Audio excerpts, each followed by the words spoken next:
Ay.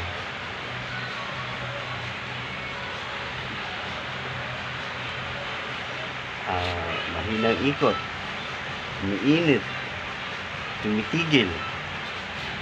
Ngayon, binaklas natin, yung bandang nasa likod na bahagi ay may konting kayod na, pero wala pa naman, kaya nakuha pa natin sa liha. Pinakinis natin yung shafting, tapos nagpalit na rin tayo ng bossing. So, ayun, may mga guhit na sa loob, kaya naglalak.